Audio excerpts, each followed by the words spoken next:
years 1920 to 1939. This time I'd like for them to come out and introduce themselves. For the year 1920.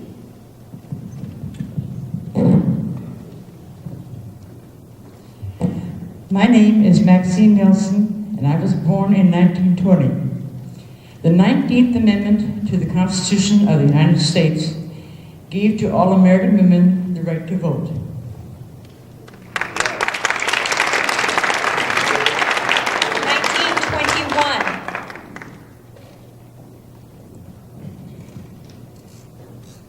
My name is Alan Cherry. I was born in 1921. That year, Franklin Delano Roosevelt was stricken with polio that left him crippled for the rest of his life. Also, Chanel No. 5 made a big splash and became the best-selling perfume.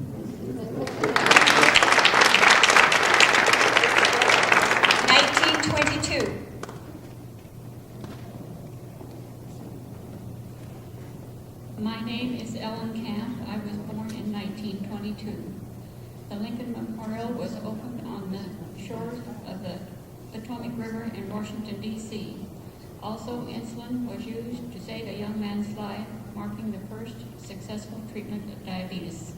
1923. Good morning. My name is Jean LaFrenz. I was born in 1923, obviously. And that was the year that the Charleston broke all records. And also the year that Bessie Smith introduced the, oh, for goodness sake. She was a black singer. And she introduced the blues.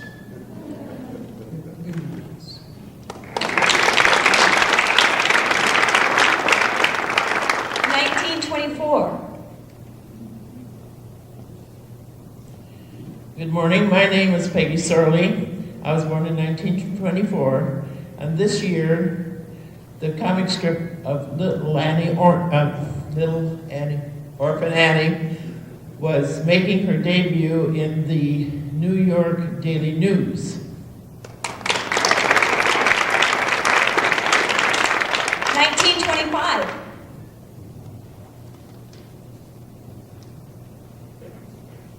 My name is Jack Akers. This is my wife, Ruth. We were both born in 1925. The monkey trial put John Scopes on trial for teaching evolution to high school students. He was convicted.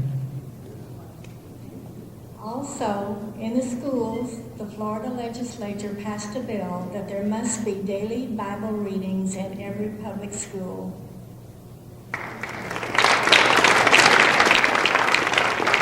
1926. Hello, my name is Dolores Polish. I was born in 1926. That was the year that Winnie the Pooh ambled into the children's literary scene with the A.A. Milne's first book about the crew of Tigger 2 of the 100-Acre Wood.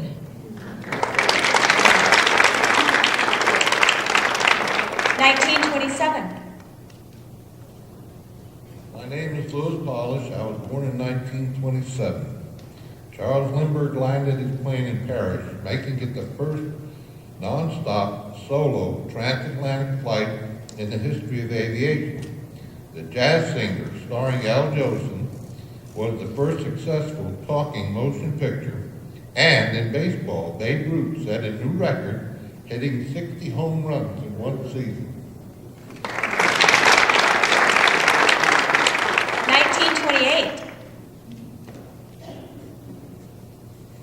My name is Ruth McDermott. I was born in 1928 here in Coeur d'Alene.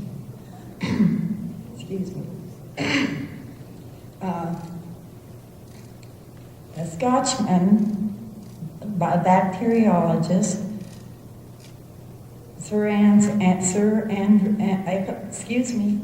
Alexander Fleming discovered that penicillin killed bacteria, and that led to the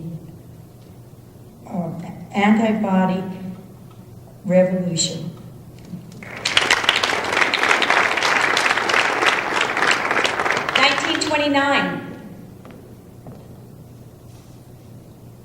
Good morning. My name is Jerry Spreen, and I was born in 1929.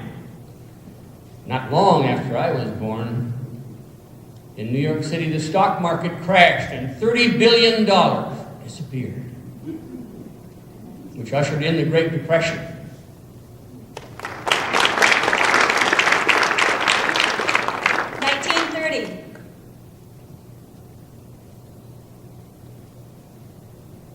I'm Evelyn Blake, and I was born in 1930. Also in that year, Clyde William Tombaugh discovered the planet Pluto.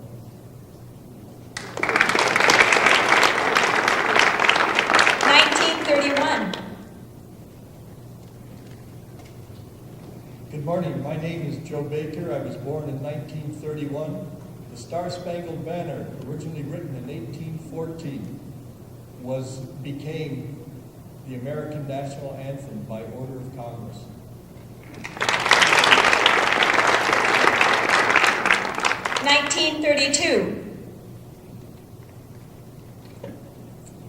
I'm Betty Benway. I was born in 1932. Amelia Earhart was the first woman to fly solo across the Atlantic Ocean and the first to fly transcontinental nonstop from Los Angeles, California to Newark, New Jersey.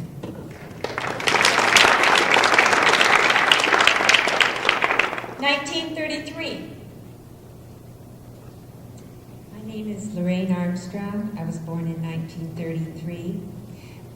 This was Prohibition ended in the United States, which was followed by Franklin Delano Roosevelt's New Deal.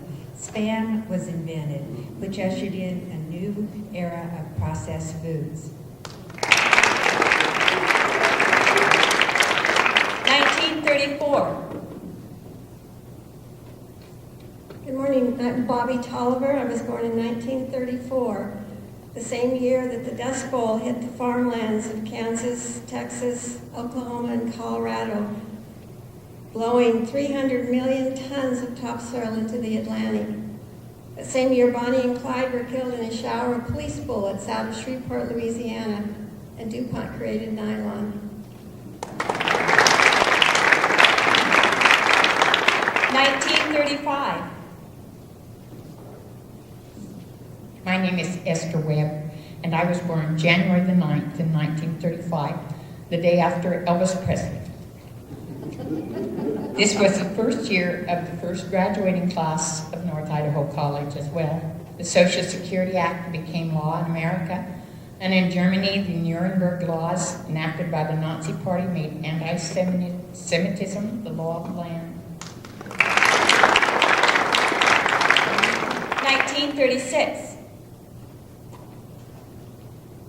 Good morning. My name is Dick Shern. I was born in 1936. U.S. track superstar Jesse Owens, African-American, captured 4 gold medals in the Summer Olympic Games held in Berlin in front of Adolf Hitler. 1937. My name is Kay Nelson, and in 1937, a couple of interesting things happened. The Golden Gate Bridge was officially opened in San Francisco and was declared the 8th wonder of the world. Also, the world's first animated film feature was opened by Walt Disney in Hollywood, and it was called Snow White and the Seven Dwarfs. 1938. Good morning. My name is Mary Cheevers, and I was born in 1938. That year, Superman debuted his comic book character. And in Germany, the Nazis attacked German Jewish property and attacked Jews. And the name for the attack is called Kristallnacht, and it's named for the shattered glass on the streets. And I'm sorry I had to pronounce that name. I'm 1939. Hi, folks. My name is Marshall Mend. I was born in 1939. That was the year World War II began, when England and France declared war on Germany. It was also the year that John Dunning split the atom in his lab at Columbia University, suggesting that nuclear fission was possible. It was also the year my mother said those three little words, "What a cutie."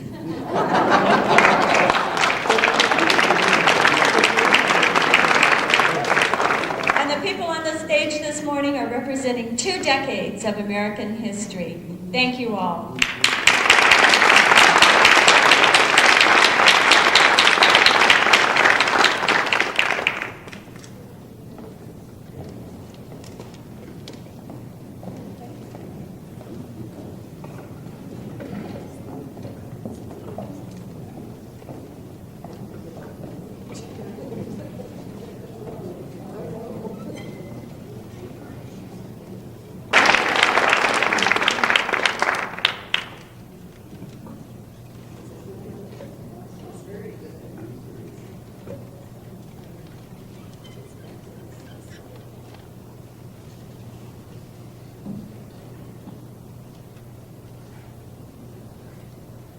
I could only come across with one song that I could think of being a famous sports hero.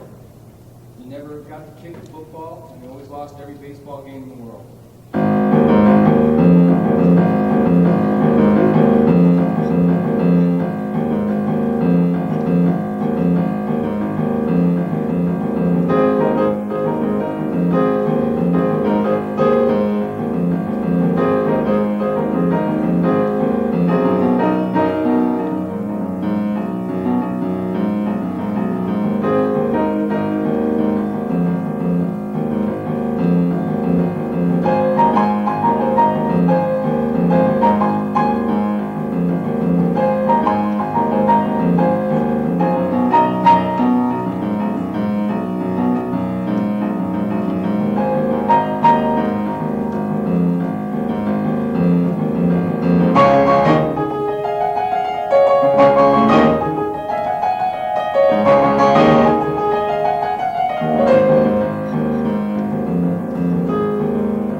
going to be coming out in a couple of moments. He's going to be doing a fantastic presentation of the early years of baseball in the minor league. So this being the last song I'll be doing up here, if you guys recognize the song, I'd love you to jump in and let's sing a couple of these times and don't get sick of it.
Good morning.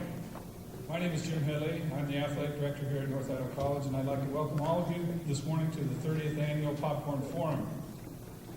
Today is a special day for me personally because we highlight athletics and sports at the opening, but I also found out that Marshall Mend is a lot older than I am.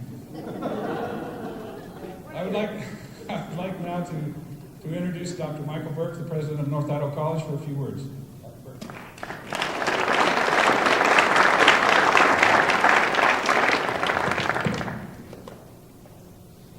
Good morning. It's my distinct pleasure to welcome all of you to this year's 30th Annual Popcorn Forum and Convocation Series Symposium, hosted this week by North Idaho College. Let me say that again. This is our 30th annual. I doubt few colleges in the country can boast of a 30-year history of celebrating the human spirit and the accomplishments of our country. This year, our 30th is unique in a celebration of the 20th century America, with an individual representing each year of the century. We actually have 101 individuals from the community and the college who are going to take part in this event all week. We had 20 here last night, starting in 1900. If you weren't here, you missed an exciting evening. When you think of it, that in itself, finding those individuals represents a Herculean accomplishment that we can all be proud of as a community of scholars and teachers and learners. During this week-long journey through the 20th century America, you'll meet an unparalleled cast of fellow travelers, many of whom are my personal heroes. Their commitment to justice and freedom has been a source of inspiration for me, and I hope it will be for you as well this week. Joining us on this trip this week will be such luminaries as Robert Oppenheimer, Branch Rickey, Margaret Sanger, Martin Luther King, Franklin Roosevelt, Jim Thorpe, Jackie Robinson, Amelia Earhart, Enrico Fermi, Werner von Braun, Georgia O'Keeffe, Ernest Hemingway, Helen Keller, Rosa Parks, and George Gershwin, just to name a few of them. As a new college president here, I was amazed to discover when I relocated here that this forum had been going on for 30 years. I find that longevity particularly noteworthy testimony to the foresight of the founding members of our community here, who amidst all the turmoil and trouble of the late 60s and early 70s decided to focus their attention instead on the foundations of our country and our civilization. For 3 decades, the organizers of this event have focused on the great events of our collective history, and they focused on the great individuals, both men and women, who through their intelligence, their vision, their courage, and their personal integrity have shaped the world we live in today.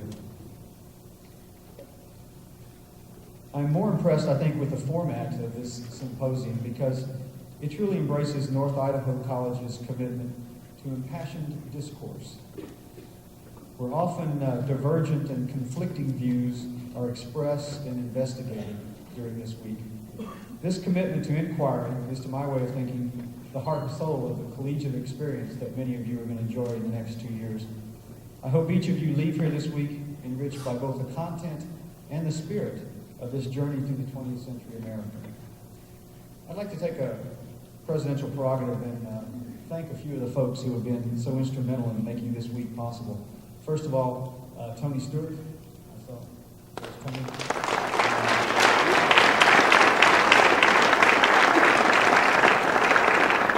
In the true classical sense of the word, you are a prime mover, Tony, for this event, and we owe you a debt of gratitude. I also want to thank the Popcorn Forum Committee and the Convocations Committee. They're too numerous to name, but I'd like to mention Dorinda Moore and Karen Tennyson, who have worked diligently to find the 101 individuals this week.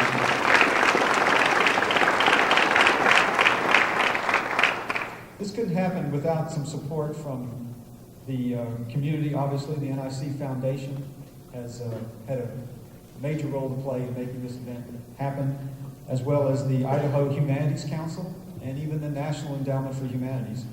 I want to thank the folks on our campus who are involved with the foundation, and Steve Shank and Janet Benoit, who does an awful lot of work with the Humanities Council in Idaho to make that happen.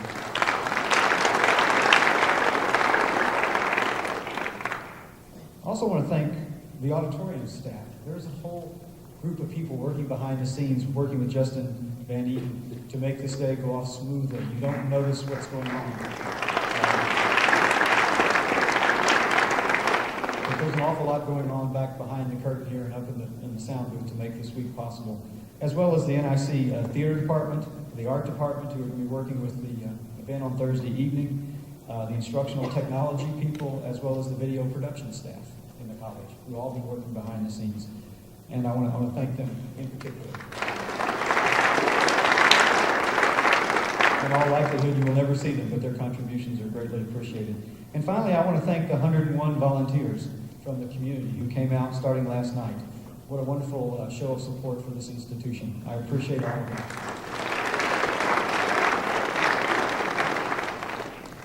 And I want to thank all the participants who are going to be taking part today, throughout the rest of the week, through a series of panel responses and conversations on campus. There's going to be a whole group of people you will see at various events, and we are all in their debt as well.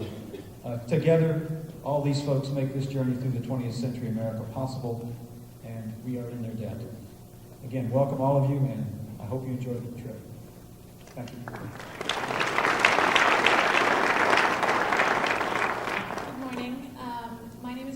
And I'm the Student Body Vice President at NIC. I'd like to welcome you all on behalf of the Associated Students of North Idaho College to the annual Popcorn Forum Symposium. ASNIC attempts to honor through funding several programs which we see benefit not only the community around us, but the student within all of us. And this is truly an example of that. And therefore, we have funded it for several years, and we will continue to do so because of its tremendous benefit to all members involved. ASNIC has attempted throughout all of its endeavors to be able to benefit the communities surrounding North Idaho, the community in the world, and also the student in all of us. And this is truly a program that exemplifies that because it does benefit and remind us all that every day is a lifetime learning experience. If you just take a look at your brochure that you received, it really puts it well. It says that the purpose and the mission statement is that the forum also seeks to awaken in each of us our full potential as thinkers and doers. And this is truly an example of education at its finest that goes above and beyond the call of the classroom and reminds us that we all must learn every day. There are several individuals that Dr. Burke has thanked that have worked tirelessly for this program to come about, and they all have done a wonderful job. The one person that sticks out in my mind the most is Tony Stewart, who has devoted himself tirelessly to the job of educating the world around him about social justice and human equality. And he understands that only through educating oneself about history can you attempt to achieve it in the future. And understanding also that if you don't study history, you will be forced to repeat it. And Tony has done an amazing job, and he's a wonderful person who North Idaho College is incredibly privileged to have as a part of its staff, and also just to have as one of its community members, because truly represents a wonderful thing, human equality and justice. And so I'd like to thank Tony because he is an amazing person.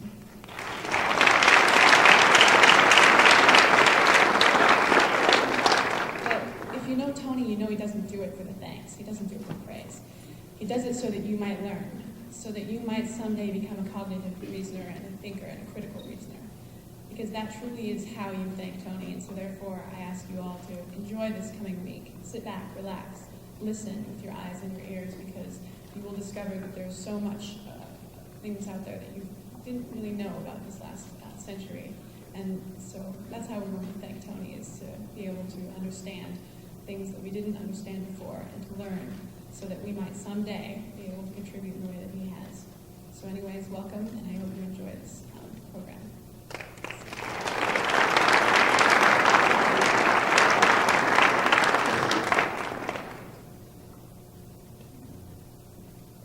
I have to tell you, Bridget was notified that she was to speak here this morning about an hour ago, and she's been standing backstage petrified to come out here and speak, and I would hate to have her get prepared for one of these things because she did a great job. Anyway, without further ado, it gives me great pleasure to open up our program again and introduce probably one of the most influential people in the history of athletics and sports in the United States, Mr. Branch Rickey.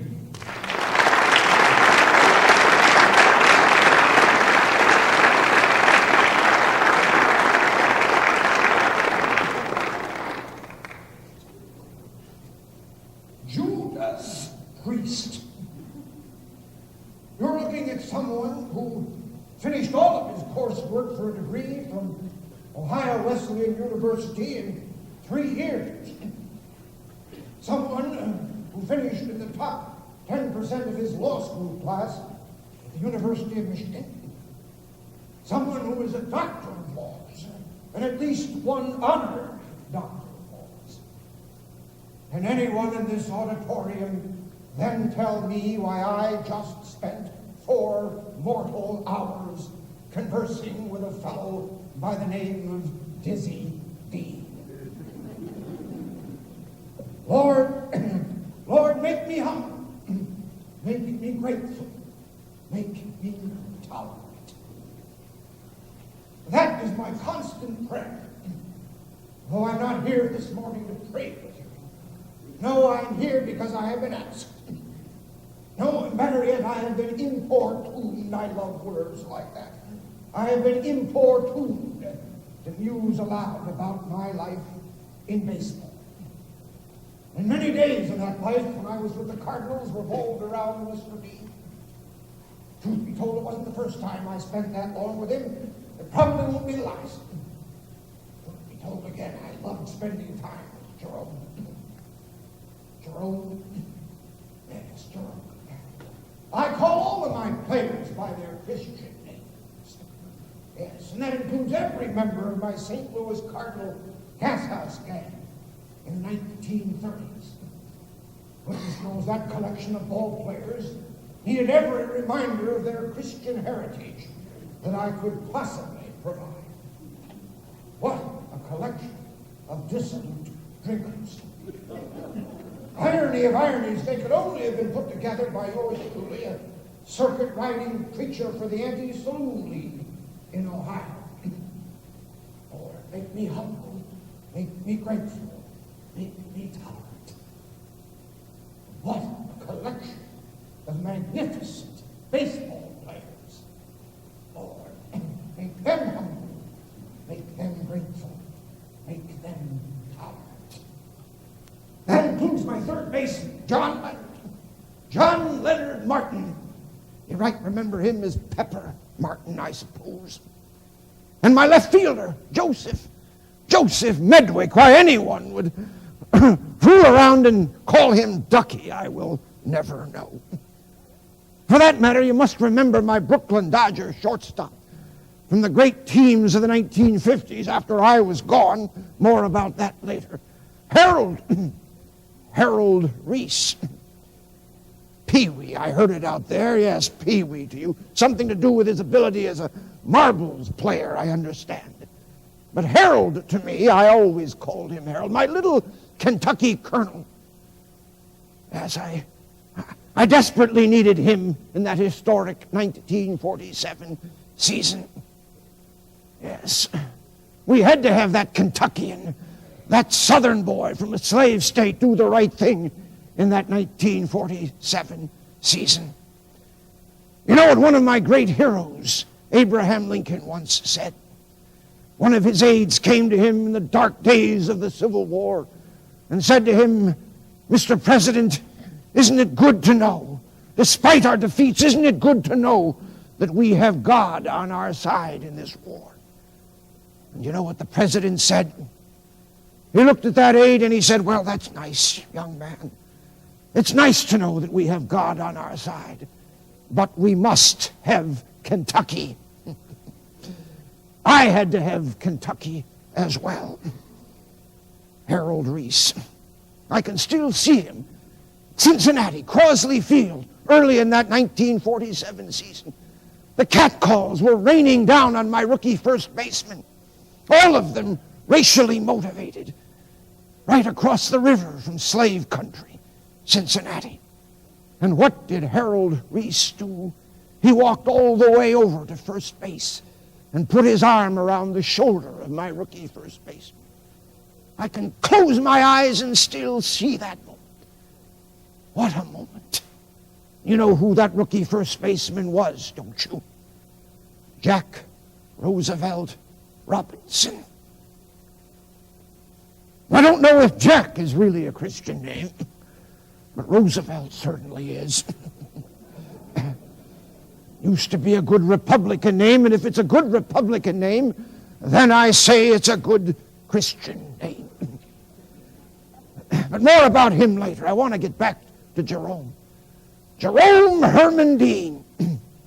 Or was it J. Hannah Dean? There was always some confusion about his name. Just as there was some confusion about whether he was born in Bond, Mississippi, or Lucasville, Arkansas.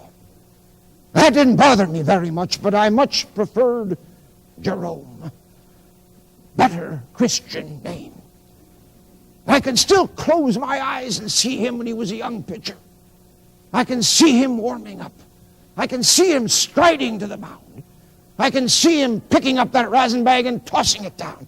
I can see him glaring in at the batter.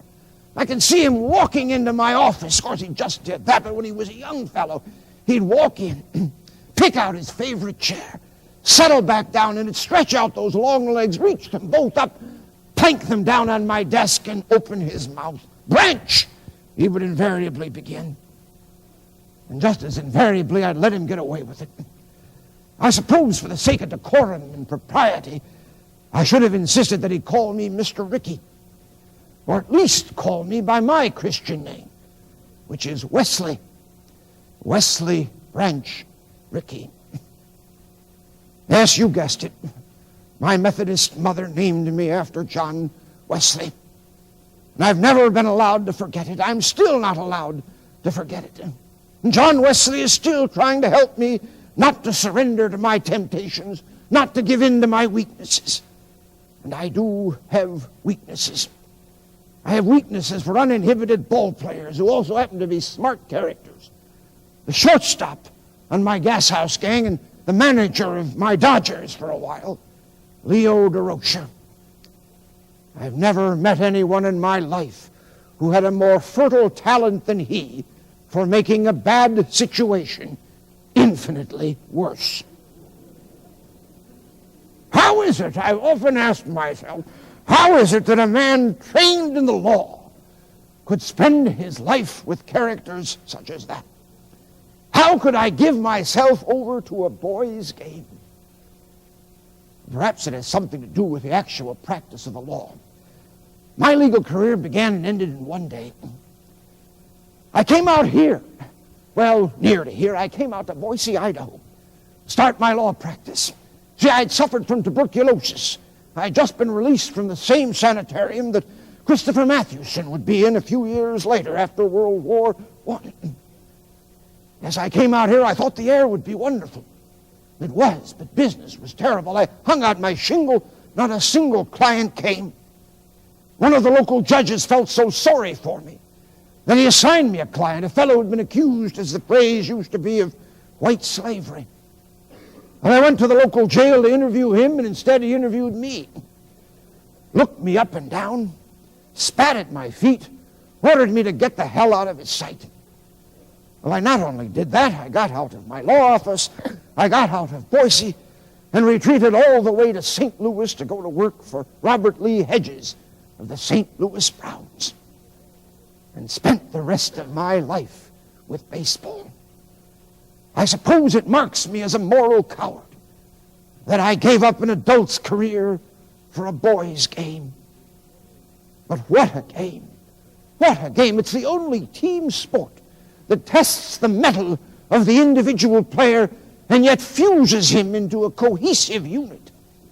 What a paradox this is. It's the only team sport where you can be an individualist first and a team player second, and all within the spirit and rules of the game. Think of it.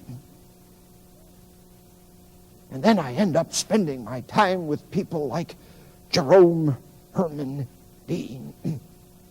No, he was a smart pitcher. His hayseed demeanor aside, he was one smart pitcher, and tough when he had to be. You can go check the box scores. Most of the runs that came off of him came near the end of a game that he already had well in hand. Oh, he could be careless. He could be indifferent. He could be jocular. Now that's, young people, remember words like that, jocular, a good 3-syllable word. But he was never jocular while the game was on the line. He also had good control. Better than that, I can be better than that. Masterful control of pitches he'd learned to throw just overnight. He could go right out and watch some pitcher throw a certain pitch and duplicate it immediately for his own benefit. I've known very few pitchers that can do that. Christopher Mathewson comes to mind, a genuine American hero. He had everything. He was everything. He did everything. 1980 was 37-11, and that 11th loss was the Merkel Boner, which I'm sure baseball fans out here know all about. In 16 years of active pitching, he was never thrown out of a ball game. He taught a lesson to the young people of this country. Never allow your goals to be interfered with by your temper. Never allow that to happen. And make sure that you understand that the umpire and his prerogatives take precedence. He had everything. And what he didn't have, he learned, and Jerome was the same way. I had one pitcher for the Dodgers like that, Irvin Palica, of Lomita, California. You may remember him. Of course, Irvin wasn't exactly Mathewson or Dean. Irvin never won more than 13 games a season. Finished with a lifetime record of 41-55. What was the trouble? Irvin didn't have velocity. Jerome had that. He had more than that. He could watch a pitcher throw a knuckleball or a screwball and then go right out and duplicate it for his own benefit. Isn't that what pitching is all about? What does a pitcher try to do but to make the batter misjudge, to fool the batter? No pitcher will ever go to baseball heaven unless he fools his share of batters. Now, I suppose St. Peter was going to have a number of reasons to keep Jerome out of heaven, but he did try to fool his share of batters. Of course, there were times when Jerome didn't feel like pitching. I remember that feeling came over him just about every time he was scheduled to pitch. The boy loved to be babied. He loved to be wheedled, cajoled, an even better word. He loved to be cajoled. I remember one game in particular, 1934 season, tough game against the Pirates, and Jerome was scheduled to pitch. I can still hear the loud moan he unleashed right before game time. Said his arm ached like all get out. Luckily, I remember that the mayor was coming that day. And to see Jerome pitch, that's the only reason. At least I remember that's what I told Jerome. Well, the mayor is coming. You got the pitch. You really have no choice. I'd set aside some particularly good box seats for the mayor. I can still see the look on Jerome's face as he was pondering what I was saying. Now, wait a minute, Mr. Ricky. Maybe I can give it a go. But just for you, Mr. Ricky. You see, there were moments when he called me Mr. Ricky. Well, Diz, I said, there were moments when I called him Diz. You just give it a go. And if you can only pitch to one batter, you'll leave me just fine with the mayor. Now, Jerome pitched to more than one batter. He pitched a 3-hit shutout. Complete game, struck out 12 batters. Truth be told, he loved to be in the spotlight. And I loved to have him there. I probably had him there 1 year too long, though. You remember 1934? The year of the Gas House Gang, we took the pennant from the Giants by 2 games. The World Series from the Tigers in 7. Jerome helped a little that year. He was 30-7 that year. His brother Paul helped a bit too. He won 19. Between the two of them, they won all 4 World Series games. I should have traded Paul right then and there.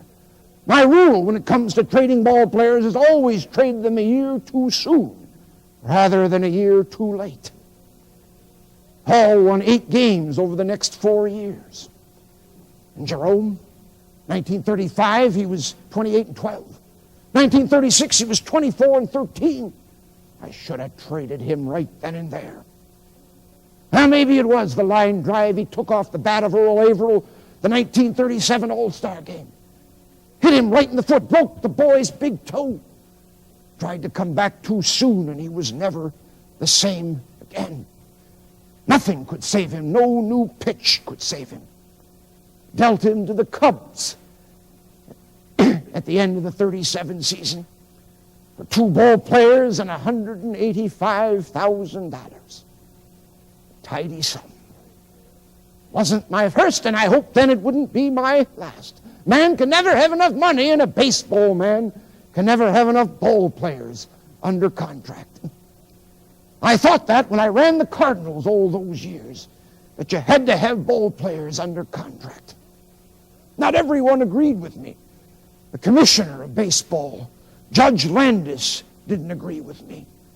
That would be Kennesaw Mountain Landis.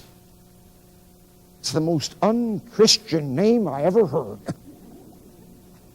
Sort of fit him, though. He was the most unchristian man I ever met. He tried to put a stop to my creation, the farm system. Well, Judas Priest, how is a team in St. Louis going to compete against teams in New York and Chicago, Philadelphia, unless they've got an edge? And my edge was the farm system. And Landis thought I was being unfair to young ball players. He tried to put a stop to it. He wouldn't listen to me. He would sit there and pose. That's all he ever did was pose. What did that Haywood Broun, that writer fellow, once say about Landis? He was the only actor he'd ever met who had the presence of mind never to go on stage. Landis also tried to stop my friend Bill Veeck from buying the Phillies in 1943. You won't read it in the history books, but I know it's true. Veeck wanted to buy the Phillies and stock the team with Negro ball players. Landis got wind of it and stopped the sale. Kennesaw Mountain Landis, the most unchristian name I've ever heard of, and the most unchristian man I've ever met. Is buying and selling ball players unchristian? Not so far as I can tell. It just gives them a chance to succeed somewhere else. And if they succeed somewhere else, so be it. And if I make more money than Judge Landis, so be it at the same time. It's all part of the game. It's all part of the adventure. And that's what baseball is, an adventure. It requires daring to play the game, and it requires daring to manage the game as well, or to be the general manager. Requires daring, just as life does. It also requires judgment. I can tell you what judgment isn't. It isn't luck. Luck, ladies and gentlemen, is nothing more than the residue of design.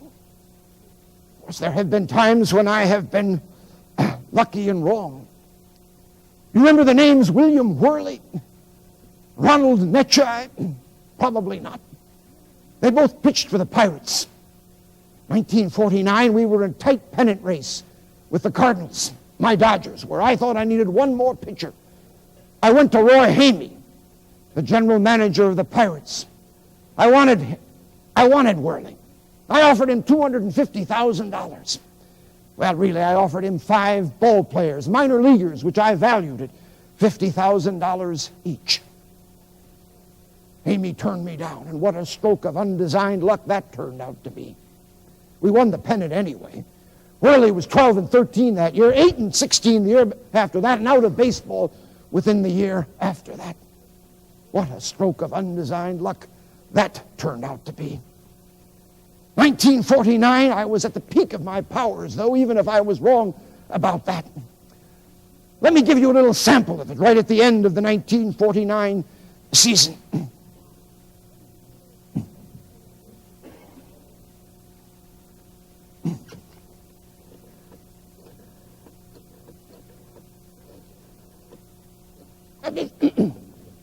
Before I talk to this fellow, I should tell you a little bit on the cast of characters. I'll be talking to Lou Perini, who owned the Boston Braves.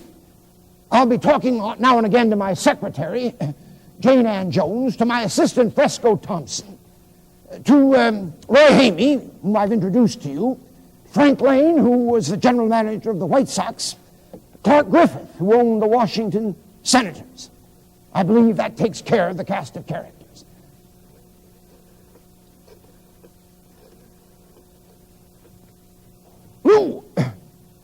Lou, I understand you're interested in my outfielder, top outfield prospect, Sam Jethro, I believe. Is that correct? You are interested in him. Well, good. He'll make your entire outfield a whole lot better. You don't want to pay the $150,000 that I want, Lou? Well, think about it. Think about it, Lou. Jellicoe. Oh, I know it's not Jellicoe. What is it? Dude, as priest, I'm terrible with names. It's Jethro. Yes, you know him. Yes, he's a black fellow. Black as coal. Switch hitter. Beyond all of that, he can outrun his shadow. You've heard that his arm is bad, Lou? News to me, Lou. But it doesn't make any difference. He can run the ball into the infield faster than most outfielders can throw it there, Lou. And remember, Lou, remember what you'll be doing for the minority groups in Boston, for the whole minority community. You know how well you sell tickets when Robinson and Campanella show up there? Well, this Jellicoe fellow, he can run faster than Robinson, and he's twice as fast as Campanella. Yes. Well, you think about it, Lou, and you get back to me as soon as you can. Jane, who's next? Who's on the line? Griffith? Clark Griffith? Clark, you must make a bid on my shortstop, Daniel O'Connell, shortstop for St. Paul in the American Association. He's just a baby, but he's a wonder. He'll plug up all the holes in your infield. You say you don't need a shortstop? Clark, didn't your team lose 100 games last year? You need everything, including a shortstop, Clark. I could get, he's going to be a superstar. He'll be worth $200,000 in a few years.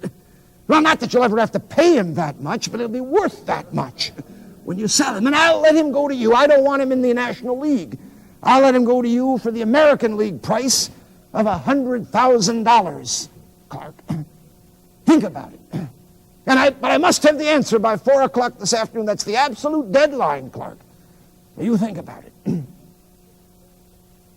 Scouts tell me you can't bend over for ground balls anymore. Don't try to palm your Methuselahs off on me, Frank. Well, you think about it. Jane, somebody on the line, you say, other line, it's Hamey. Roy! You need pitchers. I know you need pitchers, and I've got just the two that you need, a starter and a bullpen man. The starter is Dan Bankhead. Throws bullets. Roy, he throws absolute bullets. And did you know that he had a home run in his first at-bat in the major leagues?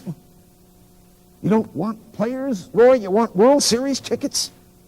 I'm sold out, Roy. Besides, I'm selling ball players, not World Series tickets. You're not interested. Well, think about this shortstop for St. Paul, this O'Connor fellow that I've got playing for St. Paul. I know you're not real happy with the Stan Rojek that I sold you after the 47 season. No, he isn't a lemon. He hit .290 for you in 48. I know he slumped last year, but it's an aberration, Roy. An aberration. Well, as God is my witness, Roy, I didn't know he was dating that Ice Capades figure skater. He tried to learn how to skate, and you think his legs are shot? Well, then you might want to take a look at O'Connell. I'll let you have him for, say, $90,000. Think about it. Jane Ann, it's Perini back on the line. Lou, have you thought about this some more? You'll take him. They're picketing outside your headquarters, are they? They say they won't go away until you sign a Negro ball player. Is that right? Well, you've got him. $150,000. You've solved your outfield problem, and you solved your community problem at the same time, Roy. Jane Ann, you just heard from Griffith. He's up to $50,000 on O'Connell. Tell the old tightwad that he's got to get higher than that. Lane just called. He'll take Carrascal. And Hamey will take O'Connell for $90,000. Let me get back to Griffith. Sorry, Clark. I just sold O'Connell. You waited too long again, Clark. Griff, you've got to be a lot faster than this if you're going to get anything done. You say you just announced there's going to be a press conference tomorrow. You're going to announce the purchase of a new ball player. Now let me think. I've got this outfielder in the Pacific Coast League, Irv Noren. I know he'll hit .330 in the major leagues and plug up your outfield holes. They're just as bad as your infield holes, Griff. I understand that he's a good churchgoer as well. I'll let him go for $60,000. Your scouts tell you that he can't hit the high pitch. You just tell one of your scouts to go out there and look it over and then get back to me on that. He can hit the high pitch. He can hit everything else. Why don't I want him? Look at my outfield. Snyder, Farilla. I've got plenty of outfielders. You don't. $60,000. Get back to me when you can. Well, 1949 was my second to last year running the Dodgers. I mentioned the name Ronald Netschott, also with the Pirates. This was by 1952. I was running the Pirates by then, thanks to Walter O'Malley. Walter may be a Christian name, but he isn't a Christian man. He forced me out of the Dodgers. I took over the Pirates. Spring training 1952, I thought I'd seen the second coming of Dizzy Dean with Ronald Netschott. Rocket Ron, they called him. 6'5", 185 pounds, a real string bean. Used his whole body like a whip. Trouble is, he couldn't whip anybody at the major league level. Finished 1-8 that year with an earned run average over 7. Was never in the major leagues again. Thought I was losing my touch. I went to the owner of the Pirates, John Galbraith. Said, we need more ball players. We've got to trade our one hero, our one star, Ralph Kiner. He'd won the American League batting title 7 years running. But I remembered my motto, always trade a ball player a year too early rather than a year too late. Galbraith said, he's our only draw, Branch. We've got to have him. I wrote him a little ditty. Galbraith, that is. It went something like this. Babe Ruth could run. Our man cannot. Babe Ruth could throw. Our man cannot. Babe Ruth could steal a base. Our man cannot. Babe Ruth was a good fielder. Our man is not. Babe Ruth could hit with power at all fields. Our man cannot. Babe Ruth never required a diminutive field to fit his specifications. Our man does. Well, at the end of the year, he was traded to the Cubs again. Whenever I need a patsy, I trade players to the Cubs. A mess of money again, and a number of ball players. Yes, I thought I was losing my touch, but I I really wasn't. It's all part of putting a dollar sign on the muscle. But to play Major League Baseball requires more than muscle. It requires brains and zest. I know zest is a one-syllable word, but I know no better word. It's a perfect word. Zest. All of the great ball players have zest. Tyrus Raymond Cobb has zest. Willie Howard Mays has zest. Richard Grote of my Pirates has zest. Rogers Hornsby has zest. I don't know how you measure it, but you've got to use spring training to measure it. You've got to use spring training for manifold purposes. To teach ball players the proper techniques for sliding into second, and to teach them how not to slide into hell. Yes, I had a particular routine that I worked up. Let me give you a little example. I'd put on this old duck hat and walk out to one of our pitching mounds. Well, Judas Priest, until I came around, nobody had a sliding pit. Nobody had multiple pitching rounds. Nobody had handball courts scraped for training the eye. Let me give you a little demonstration of what I would do when talking to one of my pitchers. What's your name, son? How old are you? Where are you from?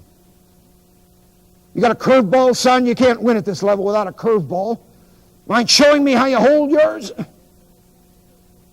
Throw me one. You got a girl, son? Why not? You a coward? You got a fastball? Let me see your fastball. What's your father do, son? You change off that fastball? How many brothers and sisters do you have? Where do you rank? You know why a pitched ball does what it does, son? How far do you go in school? There are three things that govern the behavior of a pitched ball: the speed that it travels, the speed that it rotates on its axis, and the direction of that rotation. Now, what governs the speed? No, your arm, of course. Your leg? What else? It's your wrist, son. Have you got a strong wrist? Let me try this. Put the ball in the palm of your hand. Reach your hand way back around your head and then flip it. Flip. Don't throw it. Flip it with your wrist. You drink or smoke, son? Now, what about the speed of the rotation? That's governed by the pressure of your fingers on the ball. You go to church, and the direction of the rotation, that would be the position of your fingers on the ball. You at least have a girl, son. Most important thing in life is finding a mate. And then the most important thing is keeping her. And you know how you do that? Loyalty. Loyalty to her, son. And then regularity in your habits and behavior. Predictability as well. And devotion. And you know how you win baseball games, son? Regularity. Loyalty to your teammates. Regularity in your habits. Predictability in your delivery. And deception. That's how you win baseball games. Have you surprised her with a ring yet? Your girlfriend, that is. You know, you surprise batters. There are two ways of surprising batters. One is the sphere of space, and the other is the sphere of time. You got to make sure that one pitch darts low and the next pitch rises, or goes inside or outside. Can you do that, son? In the sphere of time, one pitch fast, then slow, then medium fast. Then the batter will never know when it's coming. You got to be able to do both if you're going to win at the major league level, son. Loyalty, regularity, predictability, and deception. What's your girl's name, son? You met her parents yet? Have they met you? They approve? Remember, son, loyalty, predictability, regularity, and devotion. Well, I suppose you're not here today to find out what I might have said to any number of nameless, faceless prospects for the Dodgers or the Cardinals or the Browns or the Pirates. No, I suppose if there's any purpose for your being here, it's to find out what went on in the Cave of the Winds on August 28th, 1945.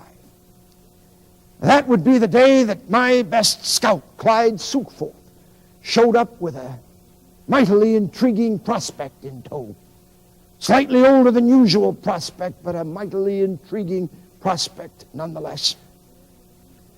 I'd sent Sukeforth out to Chicago to cover a game at Comiskey Park, a game involving a team called the Kansas City Monarchs. Now, they weren't playing the White Sox. This was a Negro League game. They always let the Major League teams, that is, the Negro League teams, use their ballpark. Never let them use the locker room, never let them shower there, of course. We had our eye on the shortstop for the Monarchs. We knew he could run. We knew he could hit. We were confident he could field, but we didn't know about his arm. Could he get the ball all the way to first base from deep in the hole, shortstop, and could he get it there with something on it? That's what Sukeforth was to find out. Well, he got there and learned that this prospect was on the shelf. Seems that he'd fallen on his shoulder a few days earlier and was not going to be playing for a week. Sukeforth was nothing if not resourceful. He knew I wanted to meet this fellow. The word was out, you see, that we were trying to create a new league, a new Negro League, the United States League. And there was going to be a team called the Brooklyn Brown Dodgers in it. He brought this prospect then all the way to Brooklyn by train to meet me. What a prospect this was. Jack Roosevelt Robinson, of course. A great ball player, a devout Christian, a college boy, an Army officer, all rolled into one.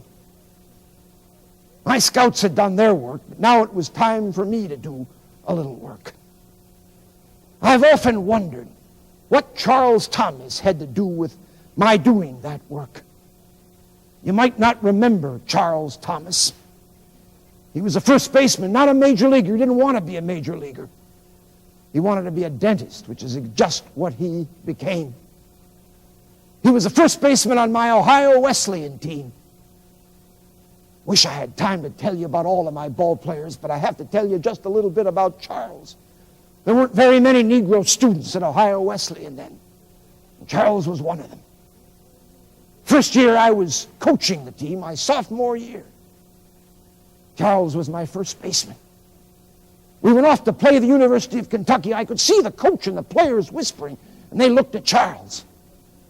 They weren't going to take the field. I thought they weren't going to take the field. I couldn't believe it.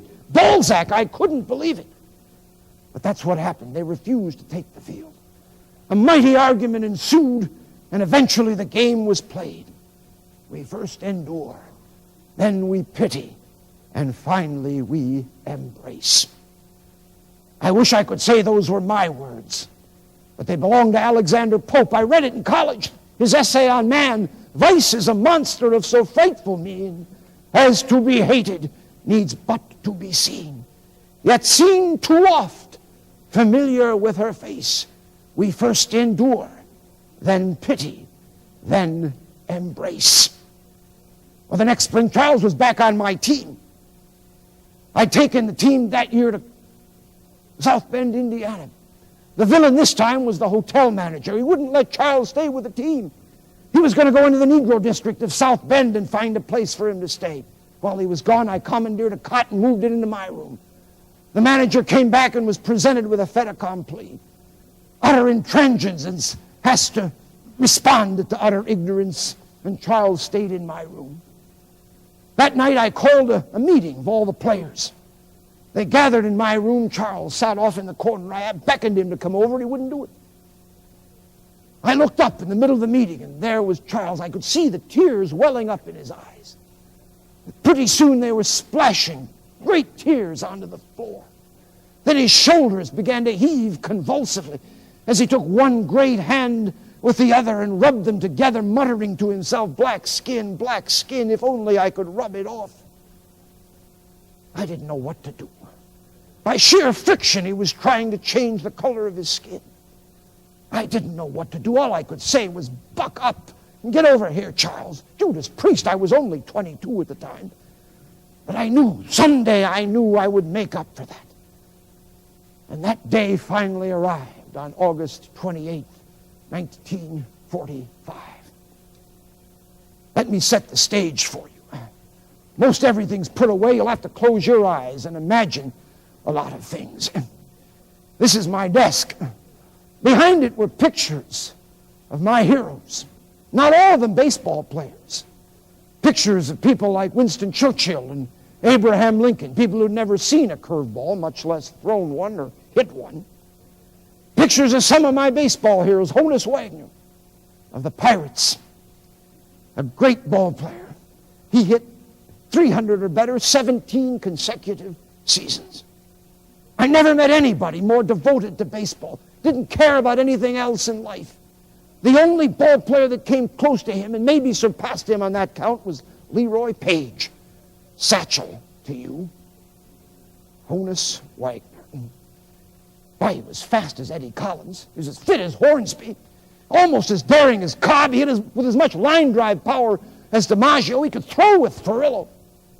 As modest as George Sisler. Sisler, a picture of him was there too. My first Hall of Famer. Discovered him when I was coaching the University of Michigan while I was a law student there. He was incredibly shy to the point of ridiculousness, really. I could tell you many stories about Sisler. He beat Walter Johnson in 1915 as a pitcher, 1-0 and 2-1. In 1920, he set a record that is yet to be broken, 257 hits. I doubt that it will ever be broken. I saw him once field a ground ball at first base and made a kind of a high toss to the pitcher covering, realized that the pitcher wasn't going to get there fast enough, raced to first base and caught his own throw and made the out. Amazing. Picture of Leo DeRocher as well. And amidst them all was this embroidered sampler with these words, "He that will not reason is a bigot. He that cannot reason is a fool. He who dares not reason is a slave." I don't know what Robinson saw when he first came in to my office. Our eyes met pretty quickly. First words were mine. You got a girl? Well, he allowed that he had one, but he wasn't sure that this was going to go anywhere. I said, "Is she the one?" Well, he allowed that he thought she was the one. I said, "She's the one, marry her. Marry her a year too soon rather than a year too late." I said this without ever having met Rachel Robinson. I knew then when I did meet her that she would be his tower to lean on. She had that gift of culture, that refinement that comes from a graduate of a great university, UCLA. Marry her, I said, because you're going to need all the help you can get.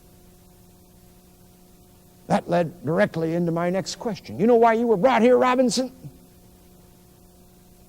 He said something about playing for the Brooklyn Brown Dodgers. So that's not it at all, Robinson. You were brought here to play for the Brooklyn Dodgers.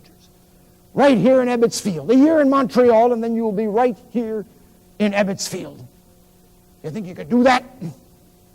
Well, he was stunned, but he stammered out a yes eventually. That's what I wanted to hear, but that wasn't all I wanted to hear. I was just beginning to warm up. I wanted to find out if he had a comprehensive understanding of the racial problem in this country. If he thought what was going on was just something personal to him, I didn't want him. I wanted to know if he'd conquered himself. There was concern that his racial resentment was a little too deep. That couldn't be. I had to make certain that he'd conquered himself. Only after one has conquered oneself can then one conquer one's enemies.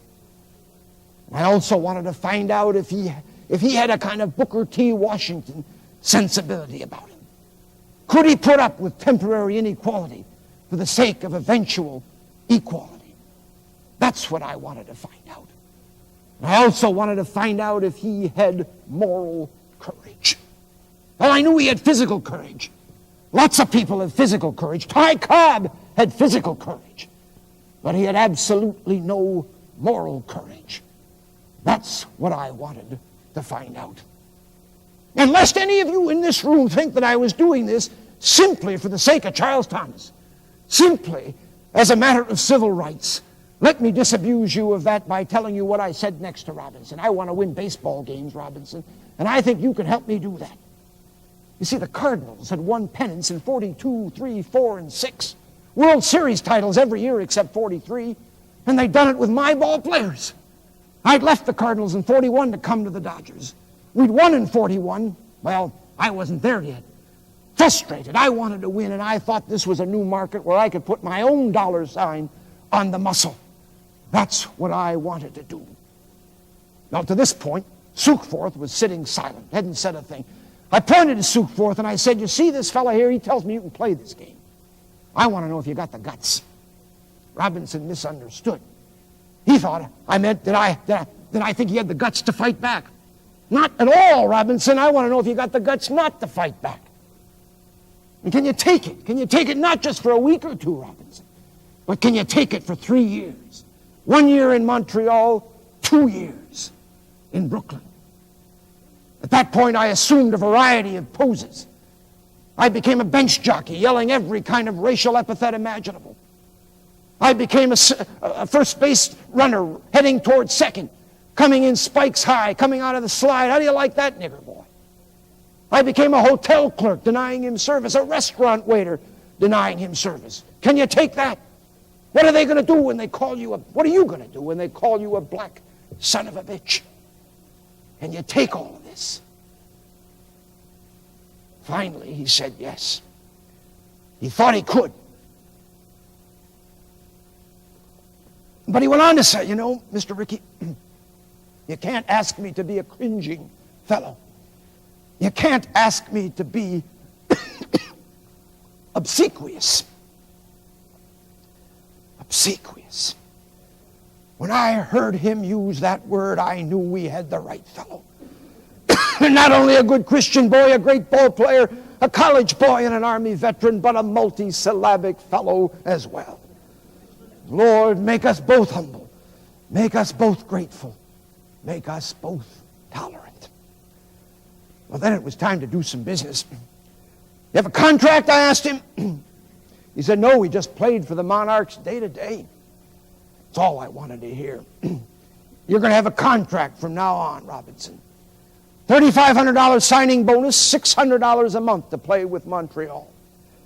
And this time I didn't expect a response.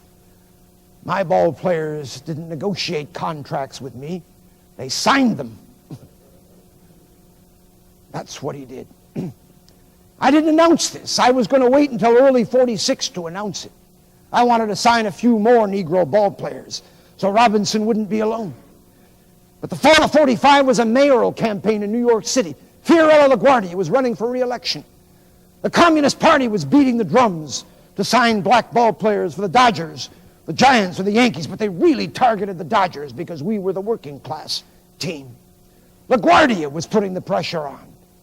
And so I decided to preempt it all, and on October 23rd, 1945, I announced to the world that I had signed Robinson. During that winter, I signed only one more ball player, a pitcher by the name of John Wright. Sukeforth